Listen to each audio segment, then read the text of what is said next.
আম্মু, খালামণি কোথায়? তোমার খালামণি বাড়ি চলে গেছে।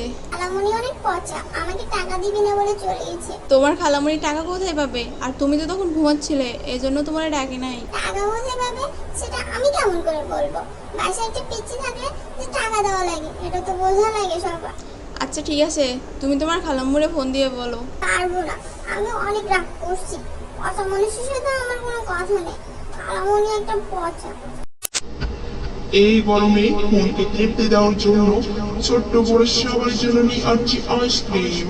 ছোট্ট সোনামণিরা, তোমরা তোমাদের আব্বু আমার থেকে 5 টাকা 10 টাকা 20 টাকা নিয়ে চলে আসো আমার প্রচার মাইক লক্ষ্য করে, আর নিয়ে যাও আকাশ ভাইয়ের বিখ্যাত বাদামপুরের আইসক্রিম।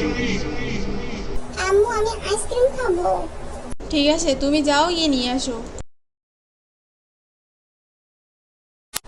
কাকি, আইসক্রিমওয়ালা কোন দিকে গেছে? তুমি আইসক্রিম খাবা? আইসক্রিমওয়ালা তো সামনে আছে, তুমি যাও, সামনে পেয়ে যাবা। আচ্ছা ঠিক আছে। ছোট্ট বড় সবার জন্য নিয়ে আসছি আইসক্রিম। ছোট্ট সোনামণিরা, তোমরা তোমাদের আব্বু আমার থেকে 5 টাকা 10 টাকা 20 টাকা নিয়ে চলে আসো। এখন বলো তুমি কি আইসক্রিম নিবা? 20 টাকা দামের একটা আইসক্রিম দাও আমার। তুমি আমাকে ভাঙা আইসক্রিম দিচ্ছ কেন? আমি এই ভাঙা আইসক্রিম নিব না, তুমি এটা আগে পাল্টে দাও আমার। তুমি ওইটাই নাও, একটু ভাঙায় কিচ্ছু হবে না। না না, আমি এটা নিব না। আমি নিব না এটা।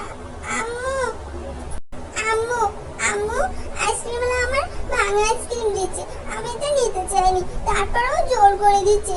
আইসক্রিমওয়ালা বেটার এত বড় সাহস, আমার মেয়েকে কিনা ভাঙা আইসক্রিম দেয়? চল তো গিয়ে দেখি। তুমি আমার মেয়েকে ভাঙা আইসক্রিম দিচ্ছ কেন? একা পেয়ে যা ইচ্ছা তাই করবো নাকি তুমি? টাকা কি কামাই করা লাগে না? মনে হয় গাছ থেকে পড়ে টাকা, তাই না? আচ্ছা ভাবি, আর এমন হবে না। ওসব আমি কিছু বুঝি না, হয় টাকা ফেরত দাও, না হলে আরেকটা আইসক্রিম দাও। আইসক্রিম তো দিয়েছি আমি, তো আবার দিব কেন? আবার দিতে বলছি দাও, না হলে কিন্তু মানুষ ডাকবো। আচ্ছা ঠিক আছে, দিচ্ছি।